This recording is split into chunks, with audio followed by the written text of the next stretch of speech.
Please raise your right hand and repeat after me. I, Breyon Love, I, Breyon Love, as the duly elected President of the student body of Florida A&M University, hereby swear to faithfully uphold and follow the Constitution and statutes of the Student Government Association, the policies, procedures, and regulations of Florida A&M University, and the statutes of the state of Florida. I do swear. Congratulations, Mr. President.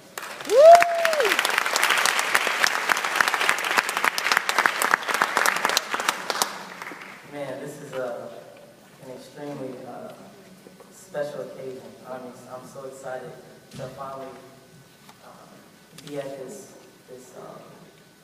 pinnacle of my life. First of all, I want to start by recognizing God. My parents always instilled in me, since day one, to get on your knees and pray. To ask God to lead you through the best of times and the rough of times. So I definitely thank God. My family is here. My dad, mom, little sisters, please stand. My aunt is on the stand. I think my cousin is on the stand. Yep, because on the back. My family really did an excellent job of showing me a good foundation growing up. So I really thank you guys for that. I'd like to thank my 5 best friends, that I met first week freshman week. Troy, of course, is one of them. Iman, Sam, I think is in here. Brandon, Eric Majors, I don't know if he's here. My frat brothers, my line brothers, Haruj is in here.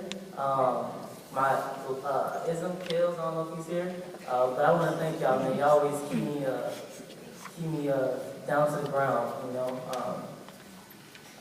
every time I always mess with them, because after I do a speech, everybody's saying, oh, good job, excellent job, man, you do the best thing. But Inglade and Beware are the first ones to come up to me and say, Breyon, you messed up right here. I'm like, man, really? I'd like to thank Ramon Alexander and his family. I think Ramon's here. Thank you so much. Larry Rivers is here as well. Thank you so much, a mentor. Also, I'd like to thank Gallup and his mom as well, and his family. I'd like to thank Dr. Hudson, Dean Kirby, Mr. Green, Morris, David, Ms. Colston, and the whole SGA staff. I pretty much know every one of you personally. All my friends that are here, I thank you guys so much. I wish I can name every single one of you. I think I know everybody in this room, and I really appreciate you guys for your support throughout this year. I can still remember the day that my parents moved me in to room 438 my freshman year, and I was wondering, what was my next step in life? Where was I going to go from here?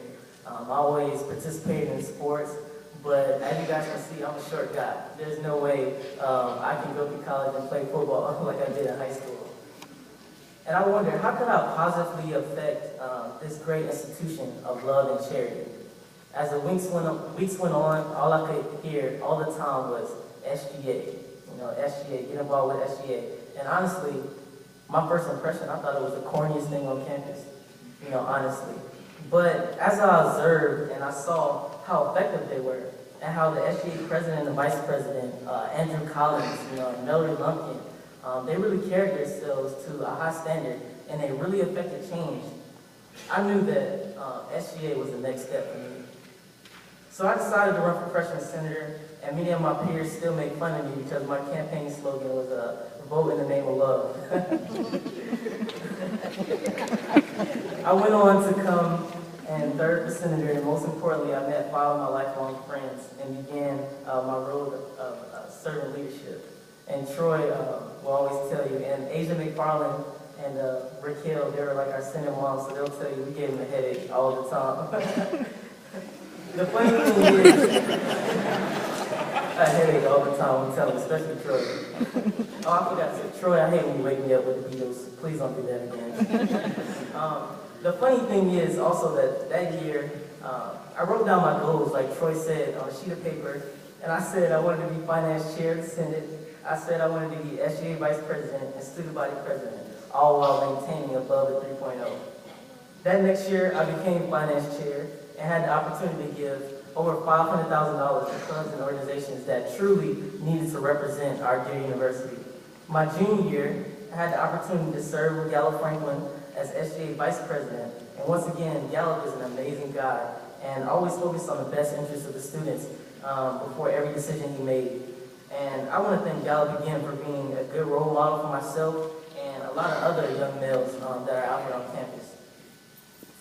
But I want to tell you that, there's power in writing down your goals and praying, because I wrote down my goals, and with hard work and dedication and prayers will always truly see you through every situation.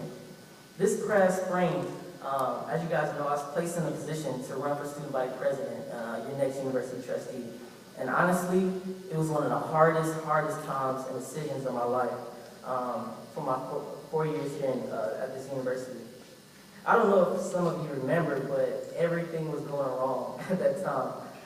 Didn't have enough campaign money, was disqualified, and had to run as a write-in and candidate. So I thought it was a sign for me not to do it. And I just need to move on and study abroad or do something else. So I thought about it, asked a couple close friends, and they said, Breyon, if you don't do it, who else will? You know all the administration, you know the student body, who else will do it? Who else is going to carry that torch of leadership? So I thought about it. I went home, I called my parents and told them my thoughts. And my mom and dad said to me, remember when you were in kindergarten? What did I teach you? I said, Mama, you taught me Matthew 17:20.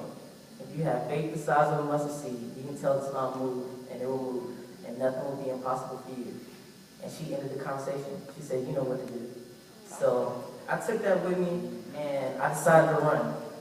So I decided to continue, and Troy and I became only the second SGA president and vice president ticket to win from a runoff election. As you guys know, we're extremely excited about this upcoming year, and we are ready to fight for this wonderful and illustrious student body and university. This year's student government has pledged and will continue to fight for enhanced student services. We're already providing a student 24-hour study lounge, longer library hours, shuttles for freshmen to Walmart, the mall, and Publix. We will also increase funding for the SAFE team and improve the student union and facilities that we have. We're providing discounted transportation to students home at the end of the semester. Student government will fight for better partnerships, continuing to share money for, continuing to raise money for retention scholarships, promoting new degree offerings and distance learning, and partnering with governmental affairs to continue to fight for students' funding at a state and a local level. Lastly, we will continue to fight for strong communications, placing platforms within every dorm to make sure that you guys hold us accountable, publicizing office hours within the FAMU, working with the Career Center to provide opportunities for our students and helping to increase the amount of students taking the GMAT and GRE. Now, I was placed in this position to serve you guys, but it's not about me. We all need your help. Me, Troy, Marissa, Brandon, Nakina, Fred, we can't do it by ourselves. Because it's not about us. It's about the collective we and about this university. I can't fight for technology and new student lounge when you guys continue to tear it down and sit on the desk. Or I can't fight for funding at a state level when you don't want to perform in the classroom. And we have the lowest, retention rate in the state. FAMU, we must finally carry the torch of leadership and reignite the flame of excellence with caring. In closing, I am Breyon Love, a fourth-year accounting student from Conyers, Georgia, and I am FAMU. What are you?